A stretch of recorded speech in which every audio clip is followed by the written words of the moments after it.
Motorsport in India is something that we've always seen coming close to becoming really big, hitting the big time and then being held back.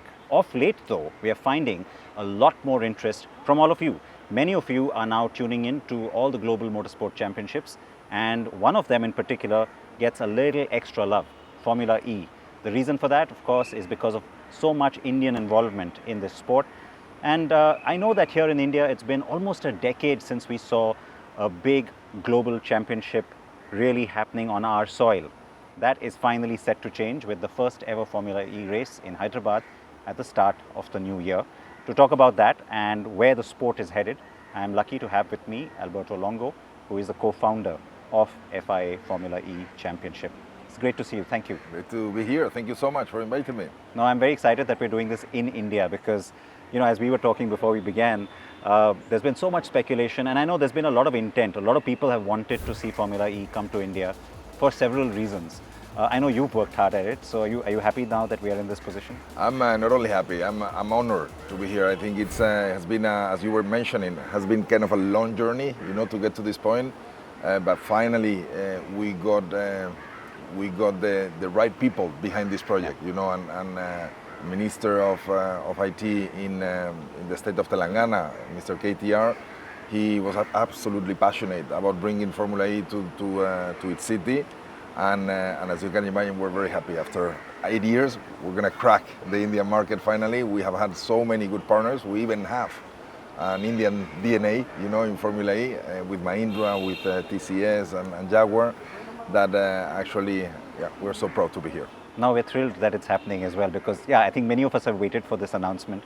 The fact that you're doing it in Hyderabad, you've already explained that there is so much support and there's so much, you know, interest that's come directly from that state. But it surprised a lot of people at the start, right, when you didn't mention Mumbai or Delhi. But from the point of view of, you know, racing enthusiasts, motorsport as a culture, a lot of racetracks, we do find that the southern part of the country is perhaps the better fit. Well, what I strongly believe is that India has a big heritage of motorsport. There is a big fan base of motorsport here in India.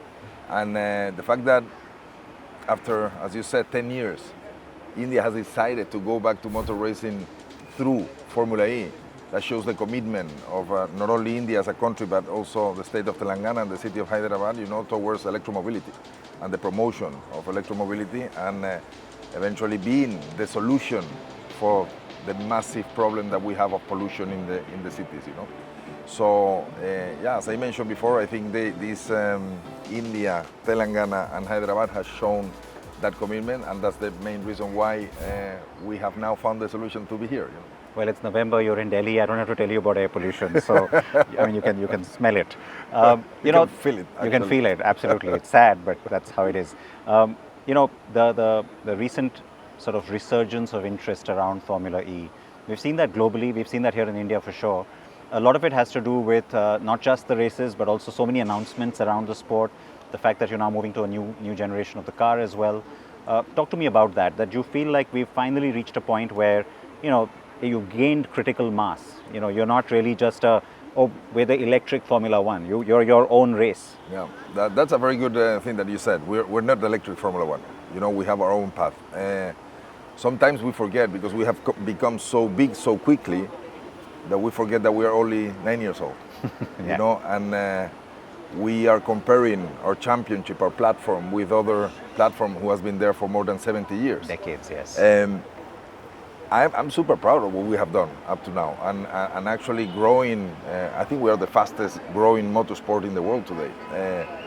Not today, since the beginning. Yeah. Obviously, it's easier. You know, when the base is low, you know, it's easier to go to 3 digits kind of growth. You know, but definitely we are today in a very fantastic step of Formula E. We have announced 3 new teams, Maserati. We have also McLaren yeah. and Abt, you know, who is coming back to the family. We have announced 3 new cities, you know, in the calendar, which is for me the most sexy calendar around the motorsport world, with Hyderabad. Busiest calendar so far, right, for you? Yeah. Sao Paulo as well, and Cape Town, which are 3 amazing cities, together with the Rome, the Londons, you know. I mean, we have Diriyah in Saudi Arabia, quite a flagship as well. So we're in a fantastic position today, but we're just showing the tip of the iceberg.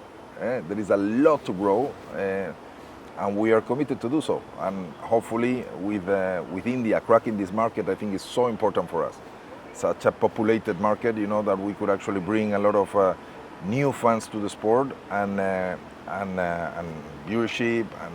And India, as you can imagine, is a very important market, not only for us as promoters of the championship, but for the whole ecosystem, teams, partners, etc., etc. So yeah, so proud to be here. No, and especially now when we have seen so much of the, race to road kind of technology transfer that's happened for so many brands, and so many of the, learnings that have come from your championship.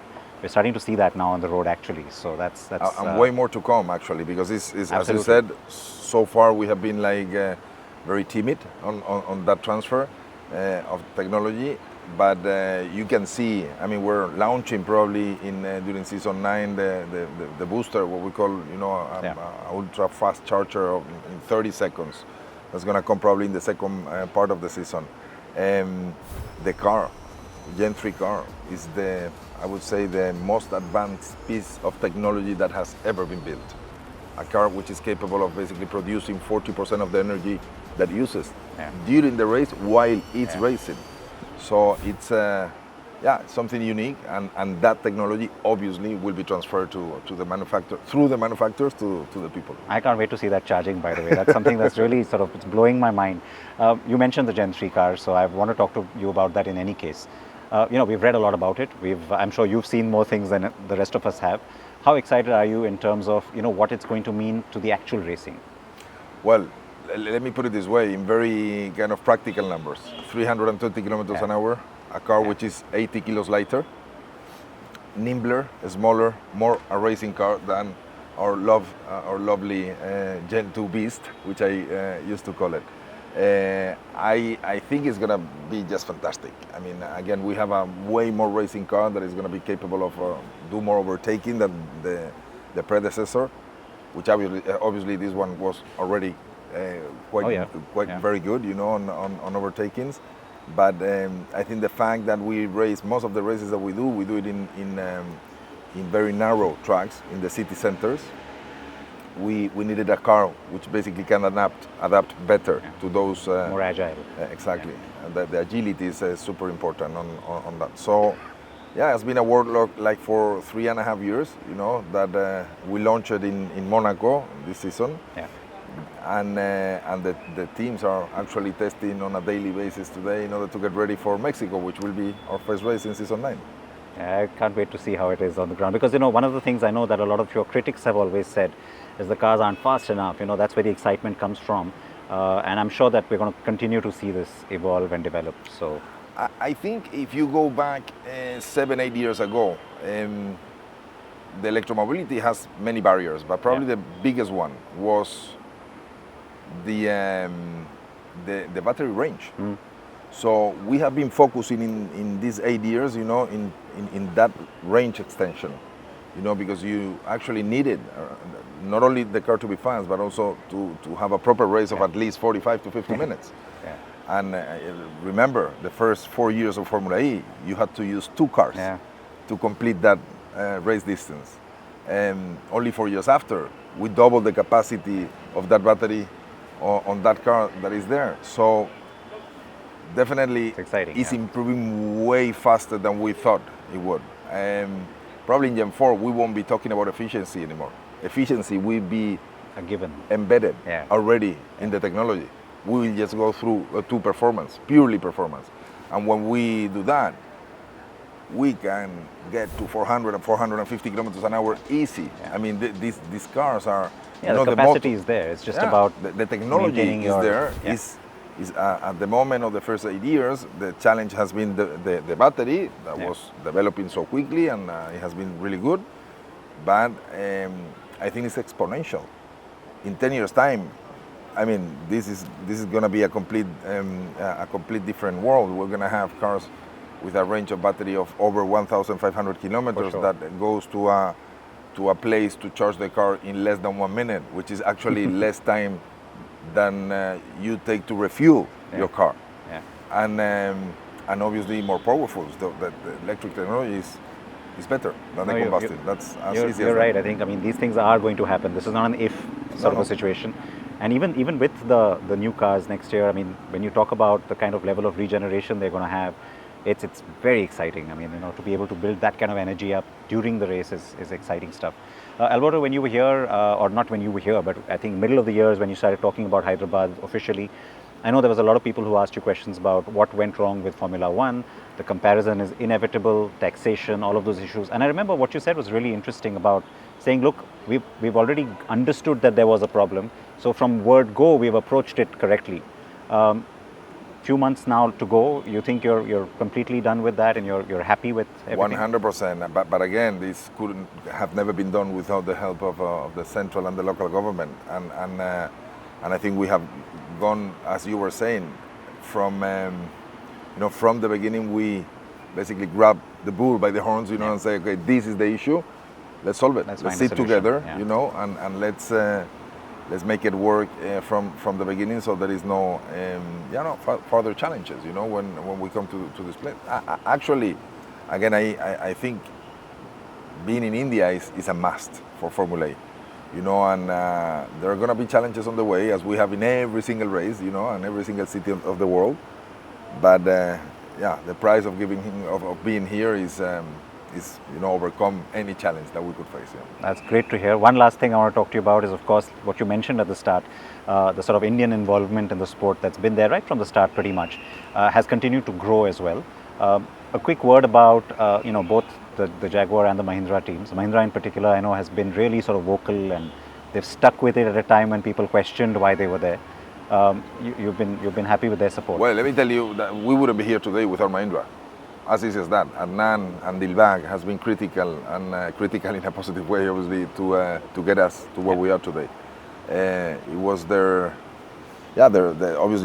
passion. They were very passionate about bringing Formula. I mean, first of all, being in Formula E. I think they were the first manufacturer who joined Formula E. They are a founding partner of Formula E, actually, and obviously the first idea came from them, to do a race here in this case in Hyderabad. We owe so much to Mahindra, to Mahindra as a company, to Adnan personally, because he has been absolutely critical for this. So, thank you from here. And now that you have the India race, you expect maybe a little more excitement, or maybe even some participation from others from India? Well, we have a team which is owned by Tata, obviously. Jaguar has been also one of the first teams to join Formula E. The involvement of TCS, Tata Consulting Services, into Jaguar is big, and we have been already talking to them. They are absolutely thrilled to have the opportunity to have a race here, and I'm sure they will have a massive involvement on this race as well. So in between Tata and Mahindra, I'm sure. I don't know how many tickets are going to be left, but for sure it's going to be a big demand on the tickets, yeah. Well, if it doesn't happen before that, then I at least look forward to seeing you in Hyderabad. I'm definitely going to try and score a ticket because, it's very exciting. Can't wait to see the action. Thank you. We're looking forward to it as well. And listen, you're obviously you're coming to the race, obviously, 100%. And I hope to see a lot of media around there as well, because we have a responsibility. Yeah. We need to clean this air, and we need to do it through green mobility, and this is the best platform to showcase what electric cars can do. I know you're familiar with the country, but I'll still say welcome to India. Thank you so much. Thank you. Really appreciate it. Let's talk a little bit more about the imminent arrival of Formula E. The championship has officially arrived in India, but of course the first race is still just a few days off. Speaking to us about that is Mahesh Kolli from Greenko. It's great to see you. And thank you. Thank you for your time. Now, the excitement is just going to start building from here, 100 days to go. There is the obvious, part, which is going to be the race itself and the crowds. But take us back into how has this finally come to actually pass? How has it been to get us to here? No, clearly it's a long journey to get here, and so Anil and myself, we started Greenko way back in 2008, And since then, the vision was how do we help create a sustainable solutions to energy transition and decarbonize the Indian economy. And the last 2-3 years, we made great strides in the power sector, energy sector, electricity sector. The last 2-3 years, we've been looking at how do we help deeper in industrial markets in the mobility space. The last 2 years, we've been working towards how do we, India, unlike other OECD markets where most of the race is focused on, is driven by big subsidies and big government push. India, we believe, has 1/3 of the population of the planet. We need to create motivations and inspire. We also don't have the subsidies that some of them have. So absolutely right. So it's more about really the next generation of India taking their own sense of purpose, sense of the transition in their own hands, getting inspired by the opportunity. And we believe that most of the next generation, their first car will be an electric car. And this race is more to create awareness, create education. Along with this, to bring a lot of new technologies. This is not about purely just the race and the glamour with it. That's just the starting point. Yeah, it's to really show how fast charging works, how different components of the electric platform has really progressed well. To show how reliable it is, to show how they can depend on it. It's no more just about it's more about technology and than the race by itself. And in fact, in that way, I think because technology is so much at the heart of this, Hyderabad becomes like a very obvious sort of a choice. But tell me, it's one thing to want to do this, and it's another to actually be able to, because there are lots of layers. The local government, we've told repeatedly, has been extremely cooperative, and they've been one of the drivers of this as well. But how did you get them on board? Because we've had precedents where, obviously, with Formula 1 being the most famous example, where there was almost a lack of understanding in government on how motorsport needs to be pushed. No, I think it's a very unique situation we have in India, where all different cities are competing for for both the brand and also to demonstrate the technology as the key path to their urban development.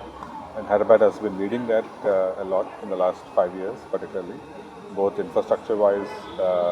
I think there's some data which shows that the last 3 years consistently, Hyderabad had the highest commercial real estate absorption across anywhere in any city in the world.